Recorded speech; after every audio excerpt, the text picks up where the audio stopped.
বিশ্ব কুস্তি প্রতিযোগিতার ফাইনালে ম্যাচ হারার জন্য ৩ কোটি টাকার প্রস্তাব দেওয়া হয়েছিল সুশীল কুমারকে। এই কথা সবাইকে জানানোর পরেও নাকি তেমন গা করেননি ক্রীড়া আধিকারিকরা।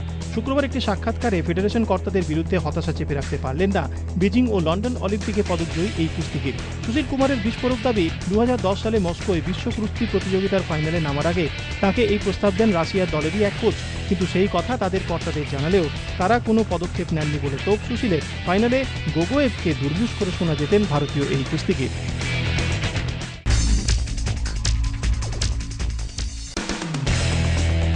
কর্তাদের গাফিলতিতে নানজিংয়ে যুব এশিয়ার থেকে ফিরতে হয়েছে 18 জন অ্যাথলিটকে, ফিরতে হয়েছে ব্যাডমিন্টন খেলোয়াড়দেরও। কিন্তু এই বিতর্কের মধ্যেও বৃহস্পতিবার দেশের মুখ উজ্জ্বল করলেন অঞ্জনা দাভালু থামাকে।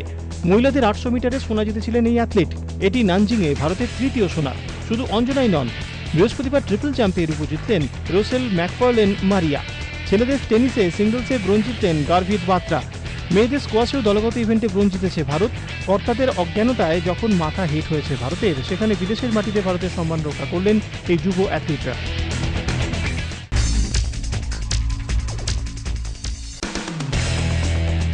26 অগস্ট থেকে শুরু হচ্ছে এই মরশুমের শেষ গ্র্যান্ড স্ল্যাম ইউএস ওপেন।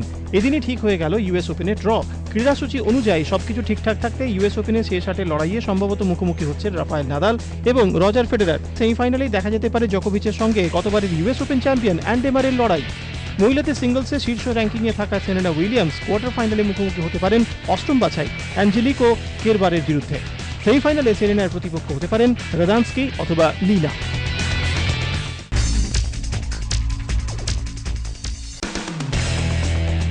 পয়লা সেপ্টেম্বর কলকাতায় বসতে চলেছে প্রথম প্যারা ট্রাইথালনের আসর। তার আগে 28 অগস্ট ওয়াক ফর দ্য প্যারা অলিম্পিক ইভেন্টে হাঁটবেন শহরের প্যারা অ্যাথলিটরা। জীবনের সব প্রতিকূলতাকে জয় করে এগিয়ে যাওয়ার লড়াই তো আছেই, সঙ্গে যোগ হয়েছে একটি বিশেষ লক্ষ্য। 2016 রিও প্যারা অলিম্পিকে প্রথম ঢুকছে প্যারা ট্রাইথালন। তাই রিওকে ফোকাস রেখেই কলকাতায় নামতে চলেছেন ভারতীয় অ্যাথলিটরা।